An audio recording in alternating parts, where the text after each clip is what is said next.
High বন্ধুরা, আপনারা দেখছেন উই আর গার্মেন্টস ওয়ার্কার। আর আজকে আমরা জানবো হচ্ছে স্যাম্পল সেকশন সম্পর্কে। অনেকেই জানতে চেয়েছেন যে স্যাম্পল সেকশনের কার্যের ধরন কি, কিভাবে কাজ করতে হয়, এই বিষয়ে জানতে চাচ্ছেন। স্যাম্পল ম্যানের কাজ কি, বেতন কত, এগুলো তো আমরা জানবই। তার আগে আমাদেরকে জানতে হবে যে স্যাম্পল সেকশনটা কি বা স্যাম্পল সেকশনের কাজ কি। তো চলুন শুরু করা যাক। স্যাম্পল সেকশনটা সাধারণত হচ্ছে কোনো বডি যখন আমরা তৈরি করি বা গার্মেন্টসের কোনো অর্ডার পাই, সে অর্ডার পাওয়ার আগে বা সুইং করার আগে বাইরের পক্ষ থেকে একটি অর্ডার শিট মার্চেন্ডাইজারকে পাঠানো হয়। মার্চেন্ডাইজার সেই অর্ডার শিট দেয় প্যাটার্ন মাস্টারের কাছে, এবং এই প্যাটার্ন মাস্টার সেই অর্ডার শিট অনুযায়ী একটি প্যাটার্ন তৈরি করে। এবং এই প্যাটার্ন তৈরি করার পর সেই প্যাটার্নটাকে চেক করা হয় যে প্যাটার্ন ঠিক আছে কিনা। এই যে আপনারা দেখতে পাচ্ছেন যে প্যাটার্নটা এখানে তৈরি করা হয়েছে, তো এই প্যাটার্ন অনুযায়ী ফেব্রিক্স কেটে বডি তৈরি করা হবে। সেই জন্য প্যাটার্নকে ভালো করে চেক দিতে হবে যে প্যাটার্ন কাটা শিট অনুযায়ী সঠিক আছে কিনা। তারপর ফেব্রিক্স এবং বিভিন্ন যে অ্যাক্সেসরিজগুলো আছে এগুলো স্টোর থেকে আনতে হয়। তারপরে সেই প্যাটার্ন অনুযায়ী ফেব্রিক্স কাটিং করতে হয়। তো এই কাটিং করার পর আবার চেক করতে হয় যে প্যাটার্ন এবং ফেব্রিক্সের কাটিং সঠিক আছে কিনা। তারপর স্যাম্পল সেকশনেই সুইং করা হয়।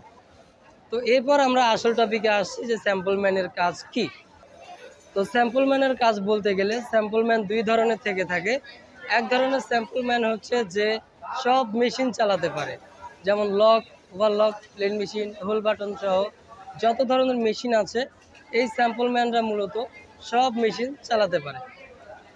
তাদের বেতনও কিন্তু হাই হয়ে থাকে, 20,000 25,000 টাকা পর্যন্ত বেতন হয়ে থাকে, যারা মূলত সব কাজ জানে স্যাম্পল সেকশনের।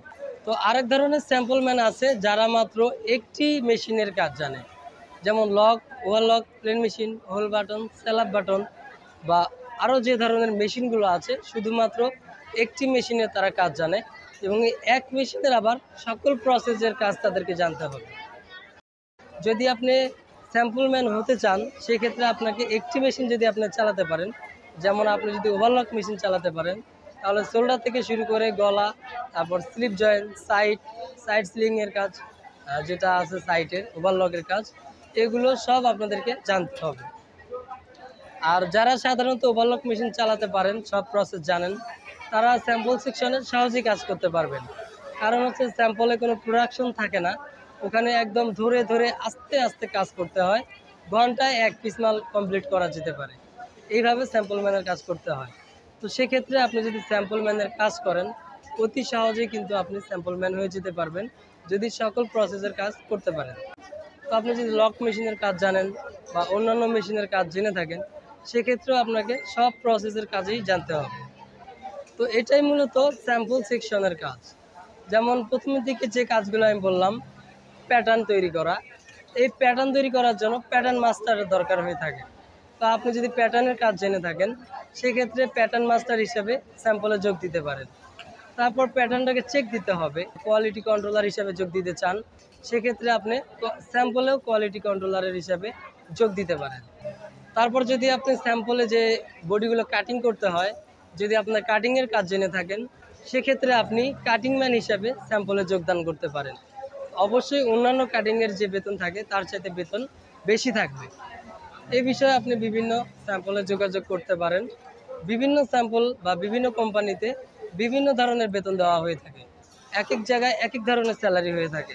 তো এই ছিল হচ্ছে স্যাম্পলের কাজের ব্যাপারটা।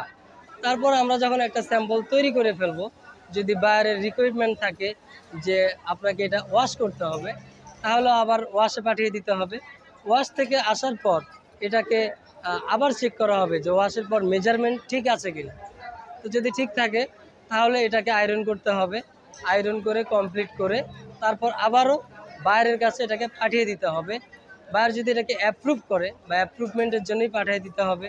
যদি বাইরে এটাকে অ্যাপ্রুভ করে যে হ্যাঁ এটা ঠিক আছে, এই স্যাম্পলটা আমাদের পছন্দ হয়েছে, তাহলে সেই অনুযায়ী বায়ার কোম্পানিকে অর্ডার দিবে।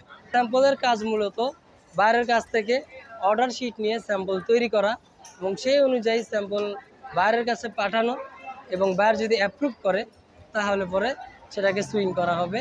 হাজার হাজার বডি, হাজার হাজার অর্ডার এটাকে কমপ্লিট করা হবে। তো এটাই সাধারণত স্যাম্পলের কাজ। আমি কিছুটা ধারণা দেওয়ার চেষ্টা করেছি আপনাদেরকে যে স্যাম্পলের কাজ কি এবং স্যাম্পল ম্যানদের কাজ কি। তো এই ছিল আজকের ভিডিও। যদি ভিডিও ভালো লাগে অবশ্যই লাইক কমেন্ট করে জানাবেন। আমাদের চ্যানেলে নতুন হলে অবশ্যই সাবস্ক্রাইব করবেন। আজকের মতো এই পর্যন্ত, সবাই ভালো থাকবেন।